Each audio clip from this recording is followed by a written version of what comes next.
Saludos, mi nombre es Héctor José Puente Ruiz y el día de hoy voy a hacer la presentación de la actividad entregable de Electrónica Digital 2. En este caso vamos a ver primero el primer ejercicio que consta de lo siguiente. Tenemos dos sensores de temperatura LM35 que están dispuestos en dos ambientes diferentes. En un primer entorno hay un rango de temperatura de 20 a 80 grados centígrados y en el segundo hay un rango de temperatura de 0 a 100 grados centígrados. Tenemos que realizar una adecuación del sensor usando amplificadores operacionales con salidas de voltaje que estén entre los 0 y los 5 voltios. Y del mismo modo realizar una conversión de señal analógica a digital con un conversor ADC 0808 y que se pueda visualizar a través de una barra de LEDs. Entonces vamos a presentar lo que vendría a ser la solución de este circuito. En este caso tenemos ubicados en diferentes lugares los dos sensores. Aquí está uno y aquí tenemos el otro. Los dos tienen ¿cómo se llama? Ambos tienen una adecuación de señal bastante similar, únicamente variando en unos pequeños factores. El primero de aquí, que es el que va a estar en un ambiente de 20 a 100 voltios, de 20 a 80 grados centígrados, lo tenemos de esta manera. Tenemos aquí el sensor originalmente está alimentado con 9 voltios para evitar posibles caídas que pueda tener el aparato. Y aquí tengo primero un amplificador operacional a modo de acople de impedancias. Esto con el fin de que en caso de que haya una temperatura baja o tal caso de que básicamente por aquí en algún punto haya algún tipo de corto que vaya directo a tierra, pues este amplificador con acople de impedancias pues ayuda a evitar ese tipo de situaciones. Luego aquí tenemos la parte de la amplificación común, donde tenemos aquí el valor más adecuado que yo encontré a base de prueba y error fueron de 7.2 kiloohmios y una resistencia a tierra a modo de tensión de 1 kiloohmio.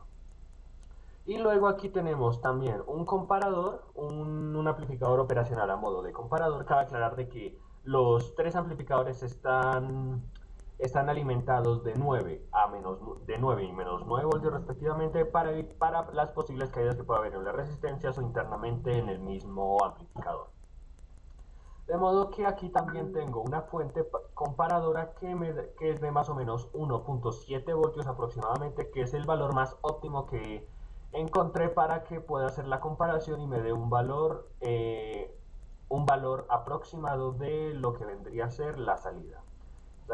Aquí también se puso un voltímetro para mirar la salida que hay en este y se apreció bastante satisfactoriamente con 5 voltios en su valor máximo. Y aquí ocurre lo mismo prácticamente, la única diferencia es que en este punto varié la resistencia de este divisor de tensión y aquí también varié, en este caso directamente a 0 voltios, para obtener también una salida bastante adecuada. Entonces, en este momento aquí cuento con un deep switch, con un star que de hecho no cumple ninguna función específica, una serie de resistencias y la barra LED conectada respectivamente. En este caso, si yo pongo esto en 0, me va a mostrar los valores de este primer sensor, el de arriba, que estando en aproximadamente 20 voltios es de aproximadamente 0. Entonces, eso es lo que vamos a ver en la simulación. Y de hecho en la simulación nos damos cuenta de que hay un valor, de que los valores aunque están negativos, se están acercando bastante a 0. Y esto es, bueno, principalmente porque originalmente antes de hacer esta prueba antes de hacer este video se probó varias veces con distintos valores y se obtuvo pues valores que el mismo circuito tiene que ir reduciendo, tiene que irse acoplando, por así decirlo. Aquí más o menos sigue sin marcar nada en la tira LED, pero si yo empiezo a aumentar significativamente los valores, ya vemos que en la barra les empieza a mostrar en factor binario pues los respectivos valores. Si yo en este caso lo aumento al valor máximo, que debería ser de 80 grados centígrados, entonces obtendremos una salida máxima de parte de nuestro amplificador. Aquí aproximándonos más o menos a los 76. Como repito, al ser una aceleración tan brusca, pues el circuito tiene que ir acoplando pues el retraso que hay en las señales. Entonces, en 76 tenemos 4.5 voltios. Si aquí voy aumentando, entonces a los 80 aproximados, aquí Entonces ya tengo un valor bastante aproximado a lo que vendría a ser 5 voltios, lo que nos da pues una iluminación casi total de los LEDs. Si yo aumento un poquito más de 80, obtengo pues el alumbrado total de los LEDs. 81 y 82. 83, de 83 para adelante pues ya superé el límite que tiene la barra, de modo que no se puede aumentar más el valor de los LEDs. Lo mismo ocurre si ahora yo esto lo configuro en 1, que va a ser esta salida del amplificador de acá. Entonces si yo corro la simulación, entonces como aquí ya lo tengo en su valor máximo, los amplificadores tienen que hacer el barrido hasta llegar a los aproximadamente 5 voltios, que aquí está 4.9, y así aproximado únicamente por un pequeño margen de error. Si yo en este caso decido aumentar lo que vendría a ser la temperatura, entonces aquí ya empiezo a obtener los valores de temperatura más cercanos a la iluminación pues total de la tira LED. Del mismo modo, si yo empiezo aquí a reducir aproximadamente a la mitad, a 50 por ejemplo, aquí a 60 por ejemplo, entonces también se ve la reducción tanto en el voltímetro que se ubicó acá, se ubicó a la salida, como en el que hay en la tira LED.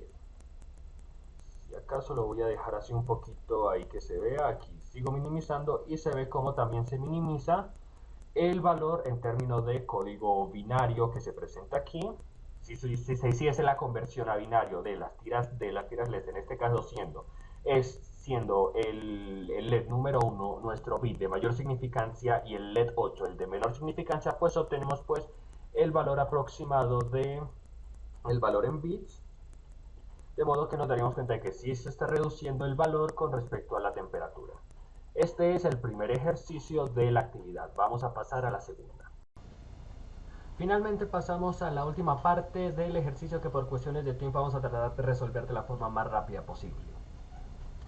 Se pide realizar una conversión a señal sinusoidal que posteriormente se convierta a señal digital y luego otra vez a señal analógica para mirar las posibles diferencias que puede haber una señal con respecto a la otra.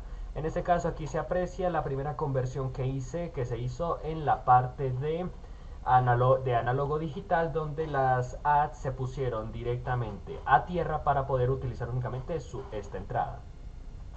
Luego se procedió aquí a la conversión. En este caso se pusieron aquí las señales a tierra con una resistencia pull down para poder ser utilizadas como una señal digital, y posteriormente se transformaron aquí en la parte de conversión digital analógica, que visualizaremos en la parte del osciloscopio. Así que si vamos al osciloscopio digital, vemos que principalmente hay un desfase, hay una diferencia que posteriormente se debe arreglar pues con un amplificador inversor, con un amplificador de desfase, para pues que al momento de sumar ambas señales pues de la señal sinusoidal como debe ser. Sin embargo, si nos fijamos, tanto la parte positiva como la negativa pues están bastante similares a la parte de la función como debe ser. Me preguntan qué diferencia hay entre una y otra y qué posibles factores pueden influir. La principal que vemos aquí es que en la señal en la señal transformada, que vendría a ser la rosada o la verde, que de hecho voy a apagar una para que se vea mejor, en una se ve como hay unos pequeños escaloncitos. Esto posiblemente debido a la transformación de analógica a digital, y también posiblemente al valor de las resistencias que utilicé, que fueron las que vinieron por defecto. En vez de utilizar 220, utilicé por defecto la de 10K. Luego también nos pide variar tanto la amplitud como la frecuencia de nuestra señal sinusoidal, así que vamos a proceder a variarla. Aquí en este caso originalmente estaba en 3, por eso también era todavía más fácil o más visible eso, pero si yo lo pongo originalmente en los 2 voltios de amplitud con una frecuencia de 60, que era originalmente, y me pongo a revisar la gráfica, en este momento el osciloscopio, vemos que básicamente aunque hay más similitud de la señal original con la que se transformó, vemos que hay unos picos que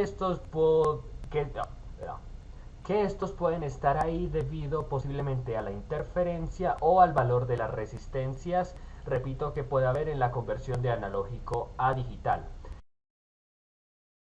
Aunque también es posible que esas señales se puedan evitar con ayuda de un filtrado.